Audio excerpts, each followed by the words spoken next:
I've been wanting to demonstrate how to do a pit barbecue for a while now, and it occurred to me I have all the video I need to demonstrate this whole procedure, albeit on a much bigger scale than most of us would ever consider.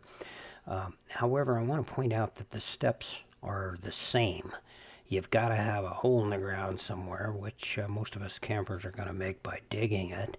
Of course, the folks involved in this pit barbecue have their own pit that they've tailor-made for this situation. And you can see they've already gone to the trouble to get all the coals going down there. They've had this fire going all day long. It's later on in the evening, and we're getting ready to put the meat in the ground. So at this moment in time, what's happening is they're preparing the meat to go in the ground, and of course that involves seasoning it with what you see them putting on there is salt and pepper and various other seasonings. Those pieces of meat have already been stuffed with garlic.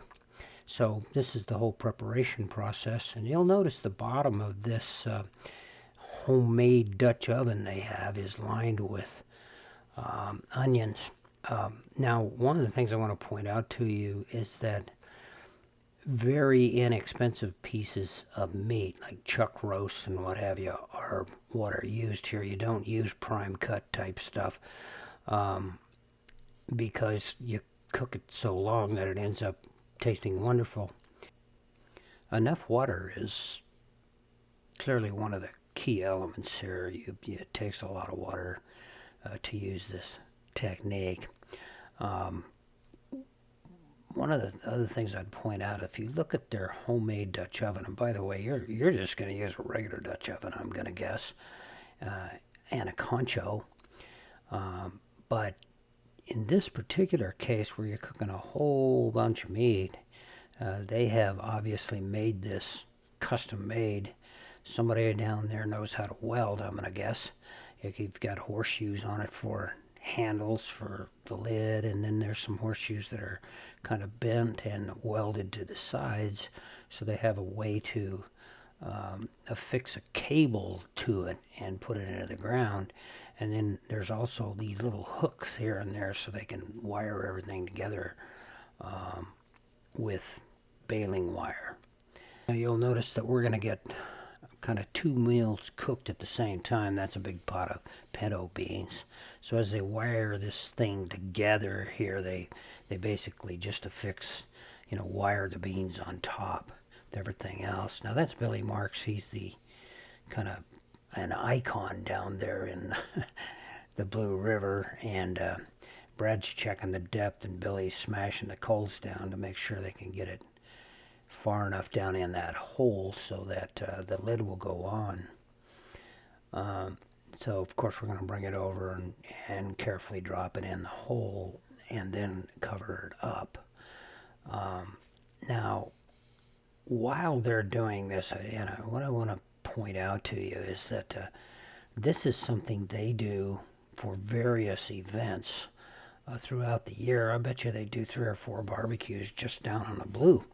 And, some of them are for weddings, some of them are for reunions, some of them are for just various, there's a group over there called the Cowbells, and they basically do this so they can have their annual get-together, and they end up cooking enough meat so that during the hunting season over there, they go out and sell sandwiches, great sandwiches with this meat in it, to the various hunters when they come by, and it's a good way for that organization to make money.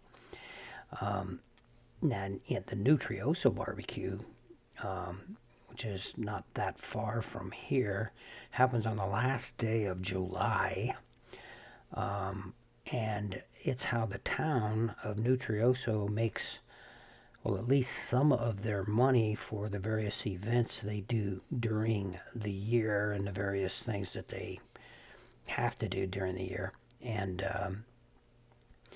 they raise thousands of dollars doing this, but of course they have a Dutch oven that's probably 4 times bigger than this one. They probably cook 500 pounds of meat. There must be, I don't know, 500, 600, 700 people that go to that thing. They do raffles. They have entertainment. It's just a real fun thing to go to. If you ever find yourself in Nutroso, Arizona on the last Saturday in July, you really should go to it.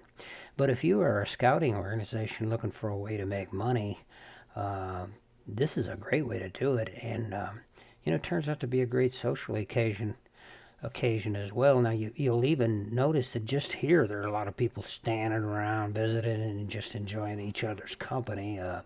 Hey, that's what life's all about, isn't it? Well, it looks like Billy here's got the skip loader loaded, and he's going to kind of cheat a little bit in order to get this thing processed done quickly. That's going to cook all night long. In the morning time, people are going to be out here, pull it out of the ground, have some for breakfast, stick it back down, and then they'll pull it out for their event. And folks, that's how you do a pit barbecue on a macro scale. It's really quite possible to do just with your Dutch oven and a piece of tin on top. So that's the procedure. Go camping and give it a try.